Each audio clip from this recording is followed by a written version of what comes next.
Ես Վերգինե Առաքելյանն եմ, իմ պատմությունը տեղի է ունեցել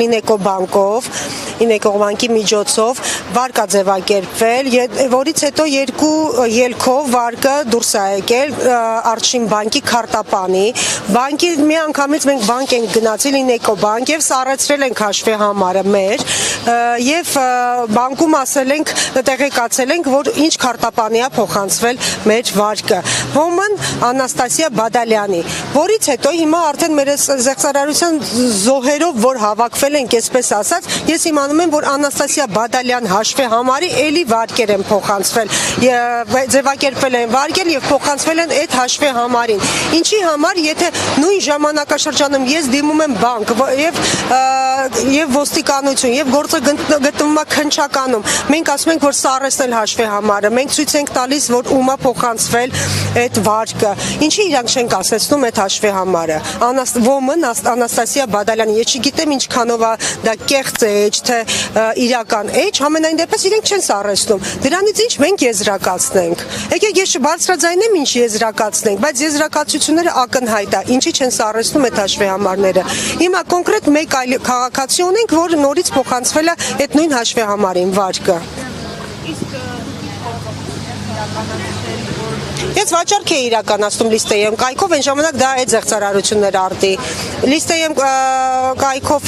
վաճառք էի իրականացնում, հայտնվեց ոմն գնորդը, այսպես ասած գնորդը, եւ WhatsApp-ով արդեն գրեց, որ ցանկանում է գնել ապրանքը, իսկ քանի որ ապրանքը նոր էր, ես դրա համար իմ մոտ կասկած չհարուցվեց, որ չի ուզում նայի ապրանքը, գարանտիայի մեջ դեռ նոր ապրանք էր, խնդրեց, որ գումարը ինքը փոխանցի եւ առաքիչը մոտենա վերցնի ապրանքը, գումարը փոխանցեց իր ասելով, հղումը ուղարկեց, հղումը սեղմելով ես մտնում եմ HiPost-ի ծրագիր, որ ասում եմ լյուքսկոպի ծրագիրն եմ մտնում HiPost-ի, որտեղ HiPost-ի աշխատակիցներն են ասում, որ իրական իրանց ծրագրի նման է, նույնիսկ այդ գազարագույն ծրագիրը, HiPost-ի ծրագիրը այնտեղ գրված է թիվը, ինչքանով որ ապրանքը վաճառվում էր, պետք է նստացնել էր հաշվի համարին։ Հաշվի համարին նստացնելու համար ներքևում գրված էր, որ գրել մեր հաշվի համարը, որպեսզի գումարը փոխանցվի արդեն մեր քարտի վրա նստի հաշվի համարը։ Հաշվի համարը գրելուց հետո արդեն երևի մի 5 րոպեվա ընթացքում մեզ բանկից զանգահարում են, ասում են, որ վարկա ձևակերպվել։ Իհարկե ես հասկանում եմ արդեն ինչա կատարվում, խնդրում եմ միանգամից սառեցնել մեր հաշիվները,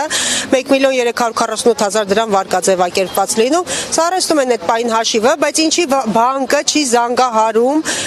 մինչ վարկ ձևակերպելը։ Այդ ապրանքը, որը ես էլի եմ ասել լրատվամիջոցներին, նորից կրկնվեմ, այդ ապրանքը, որը ես վաճառում էի լիստեյեմ կայքով, գնվել էր ապառիկ տարբերակով, օնլայն ապառիկ տարբերակով։ Օնլայն ապառիկ տարբերակով գնվելու դեպքում 4 տիպի նույնականացում է արվել։ Անձի նույնականացում է արվել, իսկ 1.348.000 դրամ վարկ ձևակերպելու դեպքում, ինչի ընդհանրապես նույնականացում չի արվում։ Իրենց ասելով այդ կոդերը, որ գալիս է, կոդերը նույնիսկ իմ երեխայի ձեռքը, երբ որ հեռախոսս ընկնի, հնարավոր է սեղմի այդ հղման վրա ու կոդը արդեն գնա հաստատման։ Ինչի նույնականացում ընդհանրապես չի արվում։ Ես այդ հարցը նույնպես տվել եմ կենտրոնական բանկի աշխատակիցներին, որ վարկը սպառողական կլինի, թե ապառիկ վարկ կլինի, նույն վարկն է հանդիսանում, վարկ բառի տակ մտնում, ասել են հայ, այո։ Եթե այո, ինչից սպառողական վարկի դեպքում նույնականացում ընդհանրապես չի արվում, իսկ ապառիկ ձևակերպման դեպքում նույնականացում է արվում մի քանի փուլերով։ Այդ թող իրանք պատասխանեն արդեն, որը որպես էլ ակնհայտ։ Ինչ միտում եմ տեսնում։ Միտումը չգիտեմ, չեմ կարող հիմա բարձրացնել, մինչև փաստեր չունենանք, ամենայն դեպս բանկերը իրենց շահագրգռվածությունը ունեն այս զեղծարարության գործերում։ Դա արդեն ակնհայտ է, բոլորս գիտենք։ Ու բանկերն էլ գիտեն, որ մենք արդեն գլխի ենք ընկել, որ իրանք իրենց շահագրգռվածություն ունեն։ Դրա համար սկսել են որոշ քայլեր ձեռնարկել, բայց որը որ մեզ դեռ հարմար չի, մեզ իրենց առաջարկած քայլերը։ Մինչև մենք չհասնենք արդարացիության, 100%-անոց արդարացիության, որովհետև ոչ մեկը չենք պատրաստվում վճարել իրենց իսկ վերցրած վարկերը։ Շնորհակալություն։